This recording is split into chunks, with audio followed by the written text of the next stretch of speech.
This video is brought to you by Brilliant. When inflation ticked up across the world a couple of years ago, most governments were understandably anxious about its politically toxic consequences. Perhaps the one exception, however, was Japan, where policymakers were quietly optimistic that some supply-side inflation could finally push Japan out of its deflationary funk, and perhaps return Japan's uniquely debt-laden economy back to normality. Somewhat unsurprisingly, however, it turns out that normalising monetary and fiscal policy, when your debt-to-GDP ratio is over 200%, is pretty difficult. And last week, Prime Minister Shigeru Ishiba warned voters that, quote, Japan's fiscal situation is worse than Greece's. Unfortunately for Ishiba, in the past couple of days, things have suddenly got a lot worse, after a sharp sell-off in Japanese bonds pushed Japan's long-term borrowing costs to unprecedented levels. So, in this video, we're going to have a look at Japan's efforts to normalise its economy, the looming debt crisis, and what might happen next.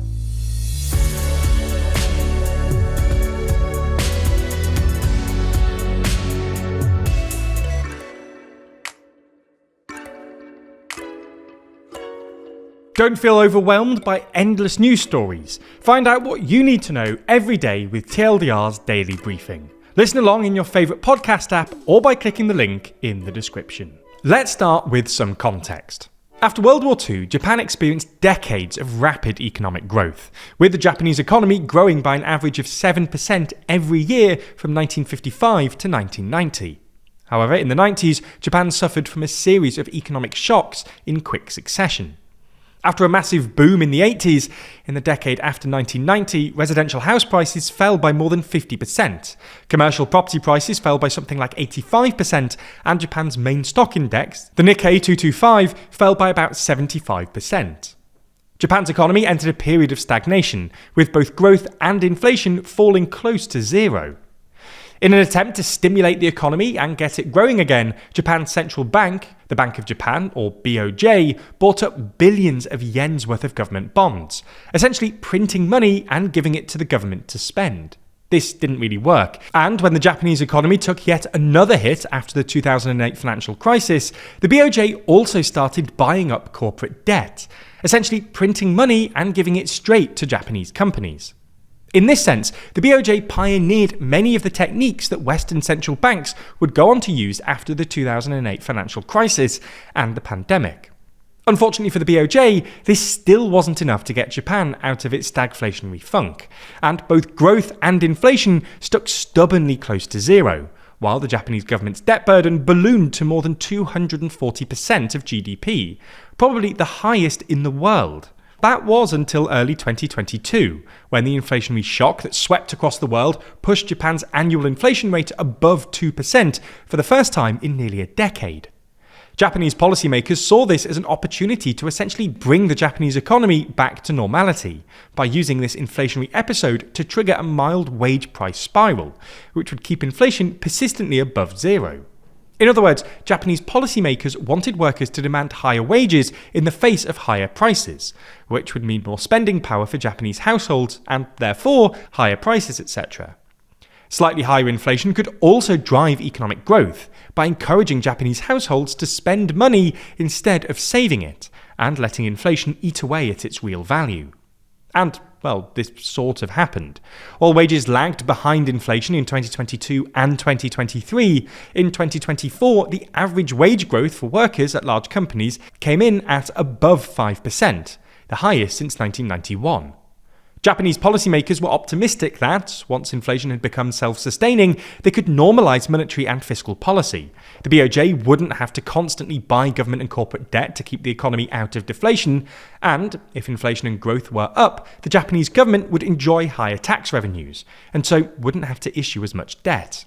If Japan could achieve these three things, persistent inflation, the end of quantitative easing, and relatively balanced budgets, its economy would suddenly look a lot more normal. However, it turns out transitioning from a stagflationary economy into a quote-unquote normal economy is pretty difficult. For starters, that mild wage price spiral that policymakers were imagining has quickly become more severe. Inflation has stayed above the BOJ's 2% target since 2022, and has actually risen in recent months to around 4%. Japanese consumers, who are used to stable prices, have reacted furiously at the recent price rises, especially for staple grains like rice, putting pressure on the government to cut its consumption tax.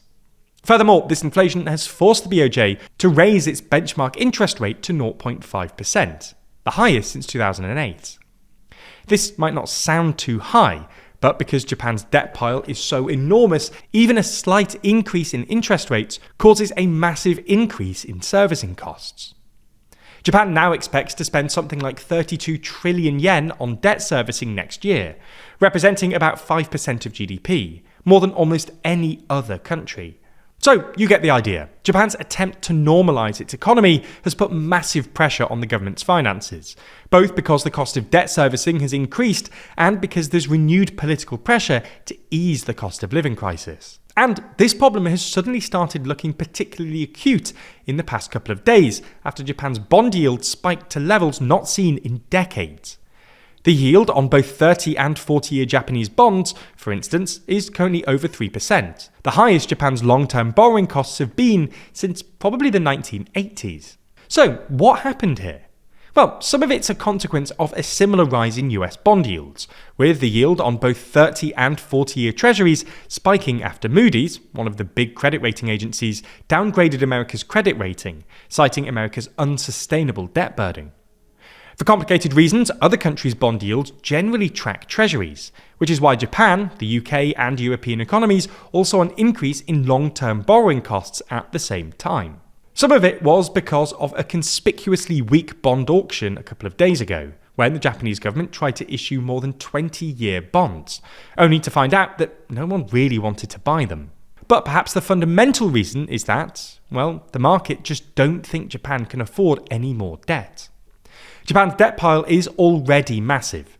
Japanese growth is weak, with GDP contracting in the first quarter of this year, and markets just don't trust that Ishiba, who's remarkably unpopular at the moment, has the political capital to impose the fiscal discipline required to make good on Japan's debts. This all presents the Bank of Japan with a difficult dilemma. Does it trust Ishiba to sort out the fiscal mess? Or does it restart buying government debt, easing the pressure on Ishiba, but tacitly admitting that Japan's economy will probably never return to normality? This would also risk throwing a spanner into the ongoing trade negotiations with the US, given that return to ultra-loose monetary policy would probably weaken the yen, something Trump has complained about in the past. All in all, there doesn't seem to be an easy way out of this fiscal mess, and it looks like bringing Japan's economy back to normal will be frustratingly difficult. If you're engaged with complex topics like these, it's probably fair to say that you're at least somewhat interested in improving yourself through interesting, engaging online learning. If so, you'll be interested in this week's sponsor, Brilliant. Brilliant is a learning app designed to help you understand topics from the ground up, on everything from maths to science to AI. Each lesson is filled with hands-on problem solving that lets you actually play with concepts, a method that's proven to be 6 times more effective than watching lecture videos. To add to this, their app is designed to help you learn wherever you are, with fun hands-on lessons that you can do whenever you have the time. So instead of mindlessly scrolling on social media, you can get smarter in minutes a day. For instance, Brilliant's newly updated science course helps you make sense of our universe at every level, from the mechanics of simple machines all the way up to black holes.